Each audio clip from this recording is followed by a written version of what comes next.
Hi everyone, welcome to Grow Roots. This is Shannon. If it is your first time seeing my channel, I just want to welcome you and thank you so much.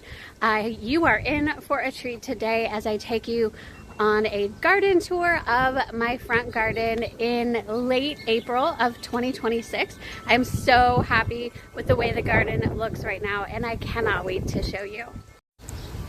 Here is a broad view of my front garden in this late April of 2026, and I am so happy with the way everything looks already. I'm so excited about this season, you guys.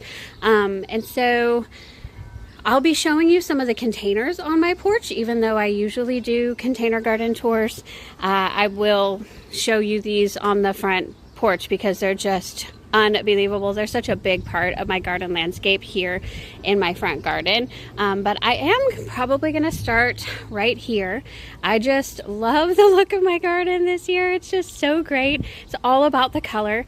I have my silly goose. She actually, if you've been following me for a while, you know that she was looking a little rough. She needed to be repainted. And so I recently repainted her. She's got a brand new paint job and looking fabulous. Coming in to my garden, what you see as my front row, this is going to change next month, but for right now it's just looking too spectacular for me to remove these yet. But these are matrix pansies. They were planted well over 6 months ago in mid-October of last year, and I went with a very deliberate color scheme this year. I wanted blues and oranges and yellows, and that is exactly what I got. They have been absolutely spectacular. We've had periods of warm spells already, highs in the 90s already, and then we've also had some cool spells, and so they've actually done fabulous through all of it so far. And I hate to take them out quite yet. I do have a plant that I'm going to pop in its place here pretty soon though, because these are cool season annuals. They will peter out. This next week is supposed to get pretty hot, back into the upper 80s or 90s again. So we will say goodbye to these matrix pansies, but one more look at these guys and what they've done for this garden. It's just spectacular. I absolutely love the color scheme this year. I love matrix pansies. Cannot say enough about them. But I wanted to point out this little guy right here. This pretty pop of purple or pink, whatever you want to call it. They're actually petering out, I'm seeing. This was a petunia that just started growing in this crack right here between my sidewalk and this landscaping brick, and I let it grow, and it's just been such a cute little pop of pink. I see that it's struggling a little bit, which petunias typically do for me anyway, but I decided to keep it there because it's so dang cute. And then right here, wow, this is May Night Salvia, and it is just showing off, doing its thing for sure. It's just a wonderful kind of a low growing salvia, and I love the pop of purple that it adds. And then this container. So this is a container that I have in my garden. It's kind of, you know, right underneath my welcome sign, and I have designated this year as my Proven Winners Annuals container. I have all kinds of other annuals that I have grown from seed, but this one is going to be my Proven Winners container for this year. I'm going to allow myself that. And this started out as, well, you can see, this guy has taken off. This is Laguna Sky Blue Lobelia, and I am amazed at how it has just overtaken this container. There were 5 plants in this container. 1, 2, 3, 4, 5. Yes, 5 plants. Out of all 5 of them, it has just exploded and taken over. The other plant that is also doing actually quite well, which surprised me. I thought everything was going to overtake it and I was going to have to move it somewhere else. This is the most remarkable plant, you guys. This is Waikiki Sunset Lizomachia. And this is this is what Creeping Jenny is. It's a variety of Lizomachia. This is not Creeping Jenny, but a similar plant. But look at those flowers. They're so beautiful. And that foliage being variegated, it's just, what an awesome plant. And I didn't know this, but it's hardy down to zone 7. So I think as long as I can keep it alive, this will survive for me in the wintertime. And then it just, this pop of blue against that yellow and those greens, it's just absolutely gorgeous. What you're seeing right here is the remnant of Supertunia honey. It was not the first plant to die. The first plant to die in this container was actually Supertunia Bermuda Beach. It was a bright pink, beautiful pink color, but I'll tell you, it probably lasted 3 or 4 weeks and it just died. It was on this side. I can pop a picture on the screen of what everything looked like when it was all still alive and growing in and looking beautiful, but Supertunia Bermuda Beach, sudden, and I mean, one day it was looking great, the next day it was dead. Sudden death. And then the Supertunia honey was kind of a more slow death, but it slowly succumbed to whatever it is. Like, it's not that hot out. I was thinking that that is why Supertunias did not do well for us here in North Texas, because everybody will tell you this. Supertunias just don't, except the bubblegum Supertunia, they just don't survive our season. And I thought it was the heat, maybe the humidity. Still could be the humidity. It's quite humid here already, but I just don't know. I don't know. And then this one seems to be hanging on as well. This is a Nemesia. It's Sensatia Blood Orange Nemesia, I believe. And it's starting to spread. I can see it's reblooming. It's just not as vigorous as it was. See, these are all the old blooms. I might need to go and deadhead those. Actually, are those going to be new blooms? I think those are going to be new. I don't know. I can't tell. This is the first time I'm growing this plant. But so cute, and a beautiful pop of orange and yellow and red all throughout. And so this container was supposed to be my rainbow container, but we've lost some of the color aspect of it by losing the Supertunias. But there you go. There you have it. That Laguna Sky Blue has won for sure. And then we've got more May Night Salvia kind of coming in all around that container. I have a Rudbeckia that I grew from seed. This is a new type. This is Rudbeckia Viviani by Baker's Creek Heirloom Seeds. And so that will be a really big, beautiful yellow flower with a bright, you know, black center. And then this is the first daylily bloom in, well, no, it's not the first daylily bloom in my garden. I actually had Stella d'Oros that are blooming a couple weeks ago in my back garden. You can watch my backyard garden tour to see the Stella d'Oros. But this peach daylily, I don't even remember the name of it. I wish I did. This was the first daylily that I've ever grown, and this is where I fell in love with daylilies. This peach daylily is just remarkable, and today is its very first bloom. So yay! It's always exciting to come out to your garden and see that a brand new plant, a plant is flowering for the first time in the year. And so it's got lots more flowers coming and doing really, really well. And then right next to it, look at this view. Oh, wow. This is Sweet William. I just absolutely love Sweet William. If you followed me before, you know this is one of my favorite plants. It's evergreen for us here in North Texas, and then it gives us these lovely, lovely blooms. I've got one more on that side. Some of those blooms are almost all petered out, but these guys are nice and fresh and absolutely beautiful next to that daylily. And then with the pansies underneath that, oh my goodness, I have that dianthus that's back there that I got on clearance from HEB.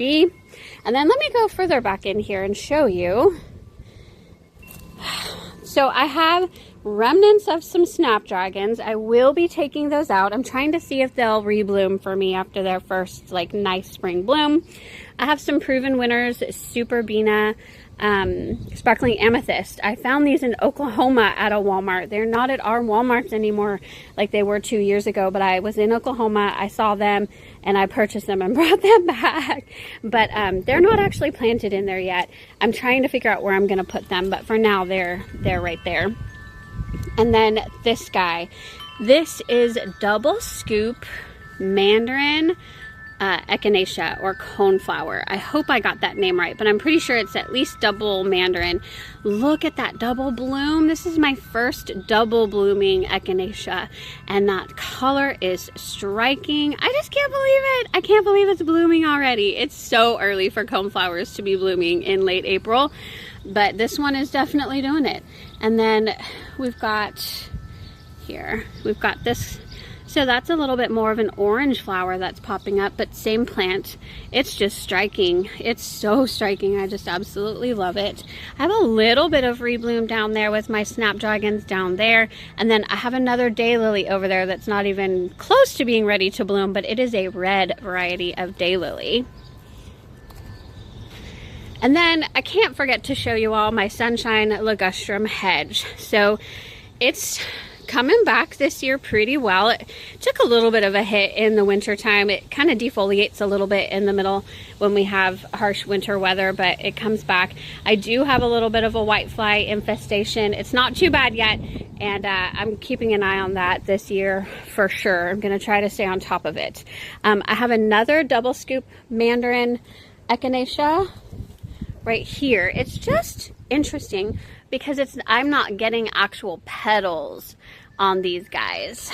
There's a little bit, but there's something going on with that for sure. So I'm not exactly sure what to think about that, but that still is rather beautiful. Just seeing that little circular globe of red.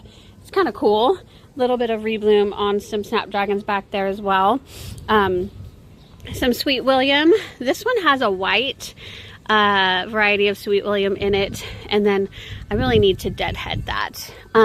Trying something new this year on my Sweet Williams. I read that if you deadhead them early before they set seed, which I'm almost too late, not really too late on this, but if you deadhead them before they set seed, they will rebloom for you. I didn't really know that. I just thought they bloomed one and done, and so I always let it to go to seed, but I'm gonna try and see if I can get more blooms this year.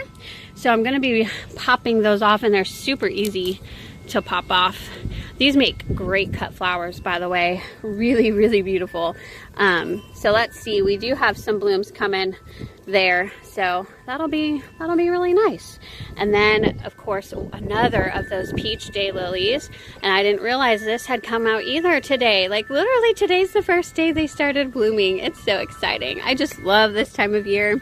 And then I have another dianthus right here that's been in my garden for a couple of years, and it just keeps getting bigger and bigger and more beautiful, and I love it. I love it so much that I'm actually growing new dianthus from seed right here. So this is dianthus, I think it's called Maiden Pink. So I have one of those plants here and one of those plants here. They're super tiny. It's a much tinier leaf than I've ever grown with dianthus before. And so it's just a different kind of variety. So I'm excited to see those. I hope that they survive. I hope that they do well. And let me go ahead and show you this ground cover situation that I've got going on. I have my garden sheep. We call him Lambo. And Lambo is just getting taken over by, this is variegated vinca. And this is a perennial type of ground cover for us here in North Texas. It's also like I have a Dusty Miller that's in here and a Dusty Miller on that side. But I think it's just such a beautiful look of that vinca coming over the lamb and just kind of seeing his head poking out. I just love that so much. But one thing that I do love about the vinca as well is that they, this year especially, have given me these beautiful blue periwinkle blooms really for a couple of months now. They started doing this in what, late February, maybe March, and so for a couple of months they've been blooming. That might be my very last bloom right there, but it's a really beautiful ground cover. I do have to keep it in check.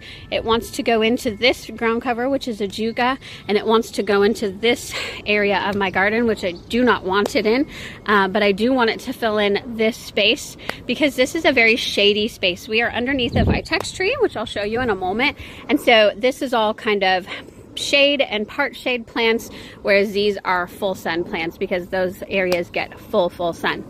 So let me show you that burgundy glow juga. It's actually doing pretty well and starting to look a lot better. It looked a little rough starting out, I'm not gonna lie, and this whole area died off. And so I bought 2 more plants here, and then I planted in a couple of bare spots over there, and those are just taking off. Unfortunately, we're past the bloom on these guys, but they also have a bloom that is a beautiful blue color against this like burgundy kind of green cream foliage. It's just absolutely beautiful. I love burgundy glojuga. And coming back around, this is my endless summer hydrangea, and it is taking off, going strong. We've got some blooms to start out with, which is so exciting. These are some bright pink blooms. I have given it soil acidifier a couple different times to try to create blue blooms. I'm just not successful quite yet. Whatever it is this year, the soil is not acidic enough to produce those blue blooms, even in my container hydrangeas, but that's okay. It's gonna be a pink year, and that's gonna be totally fine by me because they're just as beautiful as the blue blooms. And then this one, I think because it's a newer bloom and I just hit with another round of soil acidifier, this one is trying to be blue, but you can see it's like a little bit of blue there, a little bit of pink there, like it can't decide. But those are my favorite blooms, to be honest. The blooms that come up like right when I put my soil acidifier on, they tend to be like the prettiest blooms because they are bicolored, and I just love that so much. But we've got lots of blooms coming. This guy's doing really well. More blooms there, and now that it has kind of leafed out, I can see like I can probably go in and take this branch off. It is dead. You can clearly see which branches are dead and which ones you can remove now that everything is out, and I'll probably go in and take those out. But otherwise, it's just doing spectacular, and I love the look of the variegated vinca that's underneath that as well. This is a nice shaded spot under the vitex tree, and so it just has thrived here. I do have a video all about how to get hydrangeas to thrive here in North Texas, because a lot of people think that you cannot grow hydrangeas in North Texas, but I'm here to tell you you can. I have a video all about it with lots of tips on how to get your hydrangeas growing and looking beautiful like this one, so check that out.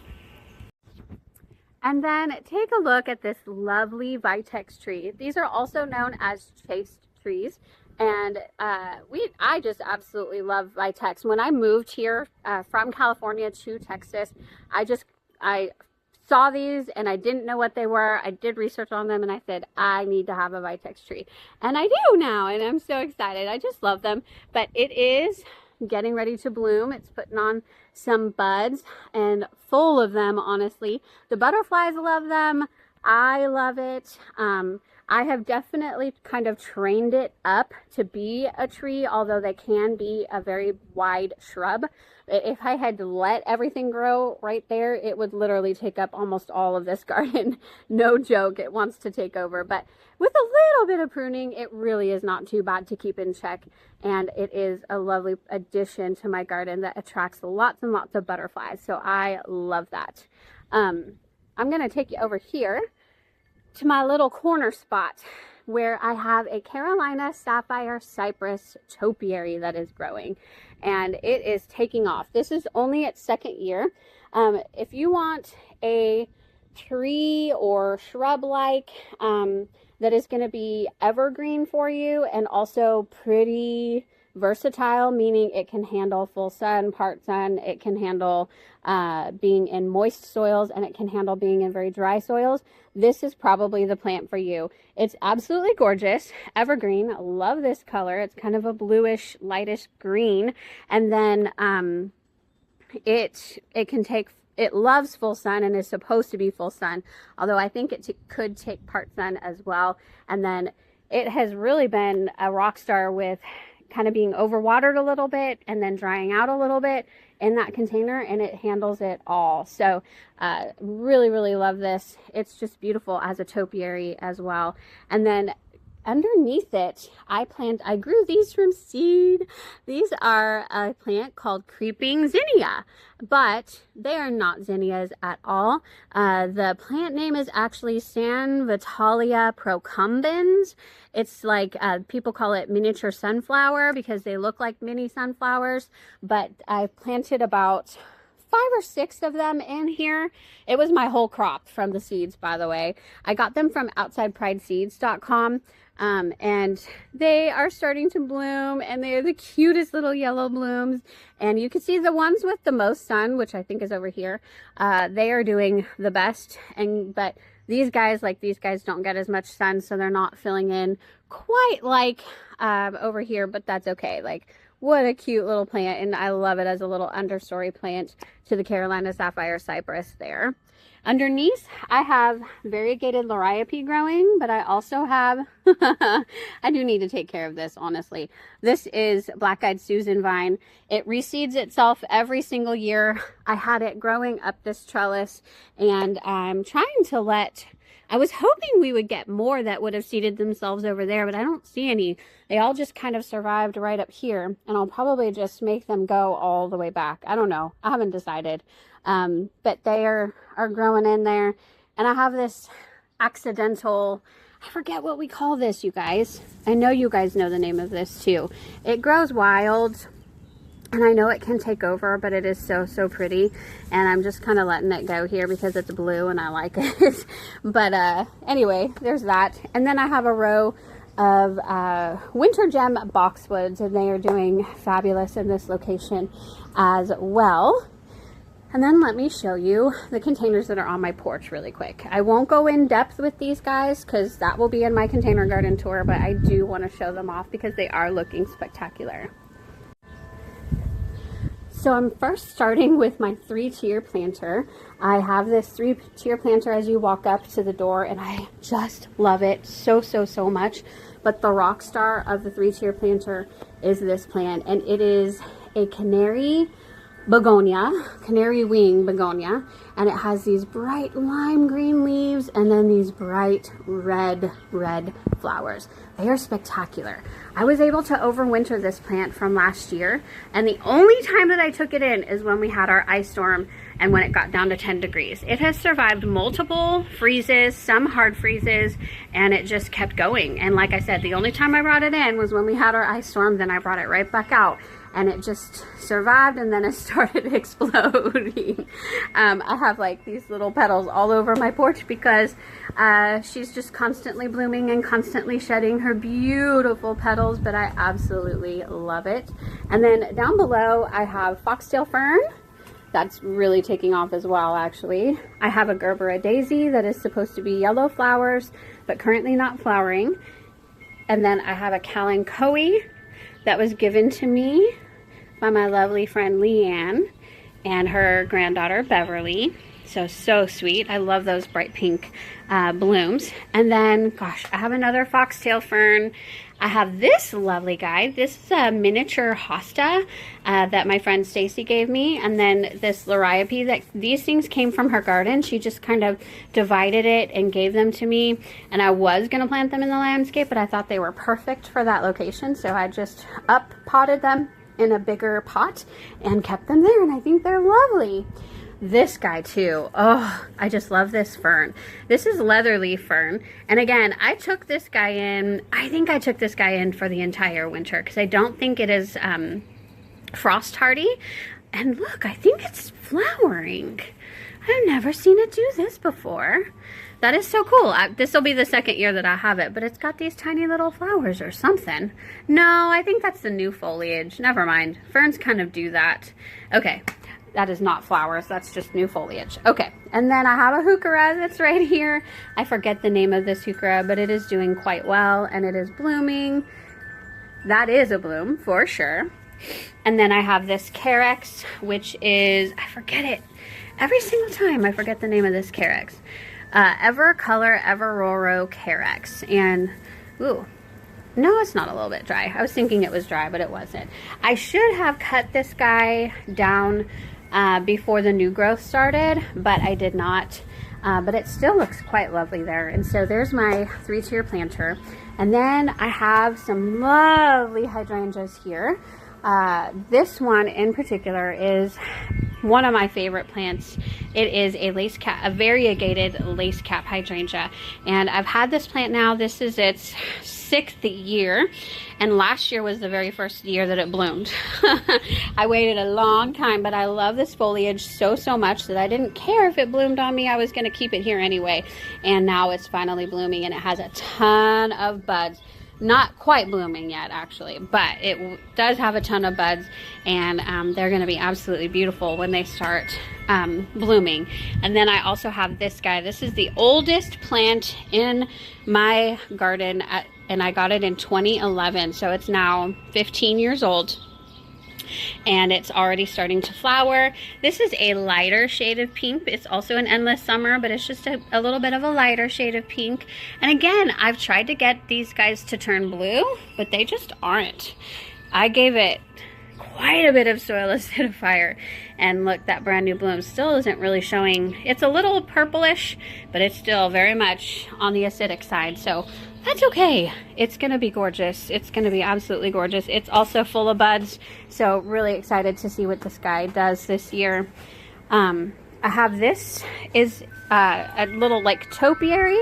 It is variegated English ivy, and this guy is so pretty. So pretty. Love the variegated leaves. If you couldn't tell, I'm obsessed with them. But this guy is evergreen for me as well, and so I just love that on my porch. And then this is an Encore Azalea Autumn Sunrise, I believe it is. And it's just coming out of bloom, so you're missing on that. But it's done very well, and it has grown, and it has variegated vinca popped into this container, and I just have to trim that. But I just love that look of it spilling over the container there. And then this one is quite lovely as well. These guys are starting to peter out, but this is the purple variety of sweet alyssum, and then I have the white variety of sweet alyssum, which is actually doing quite well. And I have that paired with some Chinese pinks or dianthus that's growing there, and I love how that container looks. This container, I'm so excited about, you guys.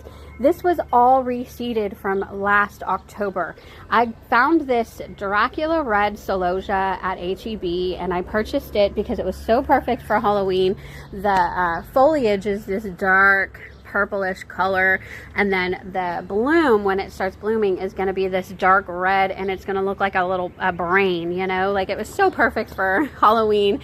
And it was just one plant, and so I noticed that right after the ice storm was over, I looked in here and I saw all kinds of little seedlings popping up, and the seedlings have survived through some freezes. I just let them be, really, and they have done just fine. And so these are just all the seedlings from the celosia that reseeded itself, and I think it's already absolutely gorgeous. And then once it starts blooming, oh my goodness, I just can't wait. It's going to be spectacular.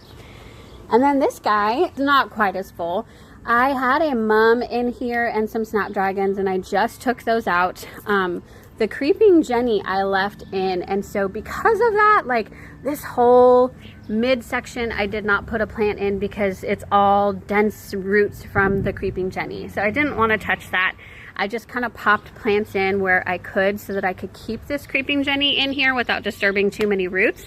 But here I have a verbena that I grew from seed. This is Sweetheart Kisses verbena, which is going to be so sweet. It's almost ready to flower there. And then this is a variety of zinnia that I grew from seed.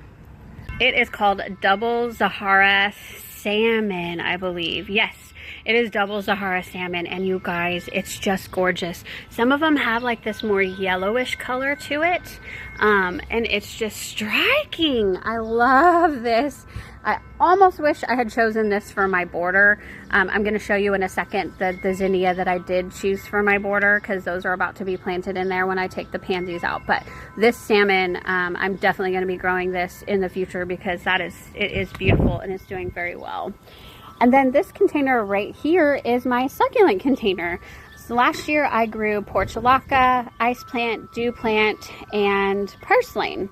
And the portulaca and purslane They are no longer with us. They don't survive the winters. But the one plant that did survive, I believe this is no, it's not that one. The ice plant. The ice plant survived the winter. They are hardy down, I forget which zone, but I thought, you know what? I'm just going to let the whole planter get taken over by the ice plant. I have some seedlings coming up there. I don't know which of those succulent seedlings those are, but I'm letting those all grow. And of course the ice plant is blooming, which is lovely. And then I have a new succulent that I'm growing that I'm just not really sure about. It is called, I'm going to pop the name on the screen. I just blanked on the name of this succulent. I got the seeds from Baker Creek Heirloom Seeds. They are succulents, but they are supposed to have these beautiful pink flowers. And they just are such slow growers. I have them in here, and I have them in my backyard in a container as well. And I just don't know. I don't know. They are so slow to get started. So we'll see when the heat picks up what they do. Hopefully they do something, but that's what that planter is as well. And then let me just show you one more thing before we move on to my curbside containers. I've got this here to show you what will be my border plant. So this is a Zahara zinnia. It's called Double Raspberry Ripple, and look at that.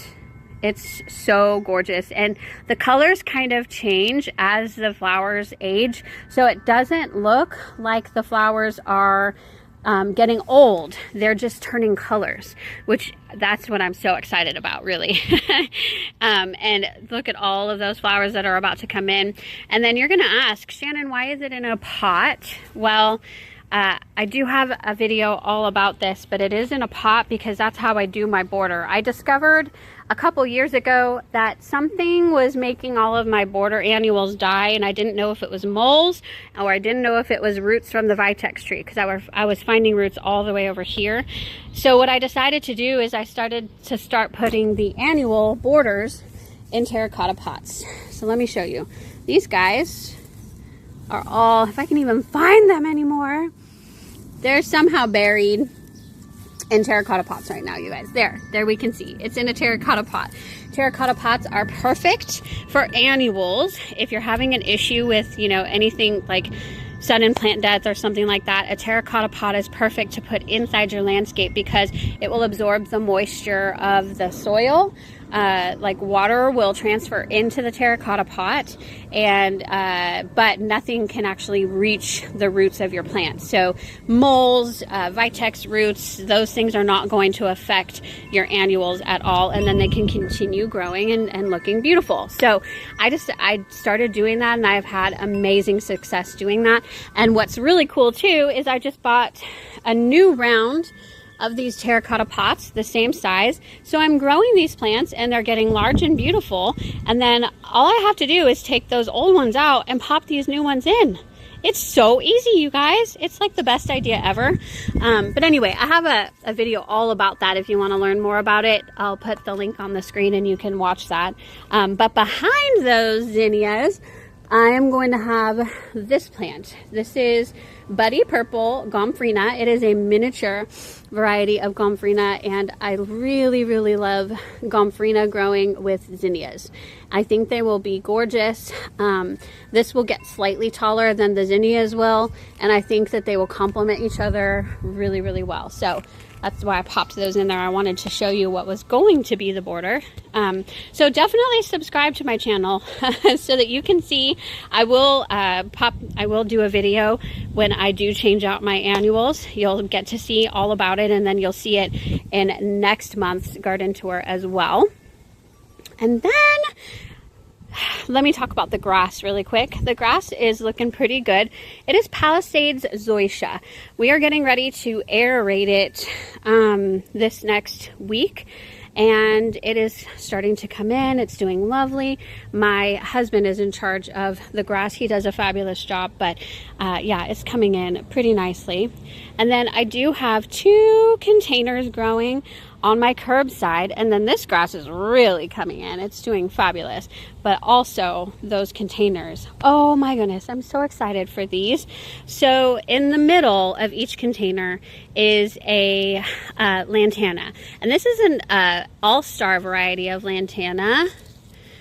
There you go. That's from Callaway's. And this one is called Bloomify Orange. And so it's this lovely like pinks and oranges. And I think it's going to be absolutely lovely. And then all around it are more dwarf zinnias. So this one is one I grew last year, and these are from my seeds. So this is double hot cherry perfusion zinnias, and they are just so striking in their color. They're really quite beautiful.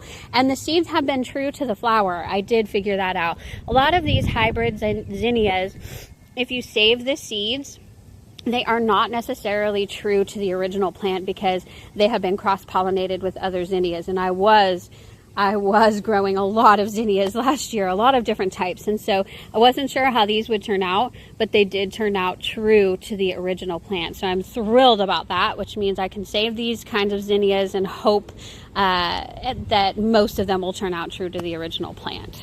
And then I also have this orange variety, and honestly this is either a Zahara zinnia, just a regular one, or it is a pinwheel zinnia. I grew both pinwheels and Zaharas, and I did not differentiate between them, and so this really could be, you know, a pinwheel or a Zahara, but either way they look the same to me, and they're beautiful, beautiful, beautiful. And then the other plant that is going around here is called Scaevola. If you guys have never heard of Scaevola, it is the most awesome plant. It is also known as fan flower. You can see because this looks like a cute little fan that you would fan yourself with, but those little petals go all the way around, and they're so heat tolerant.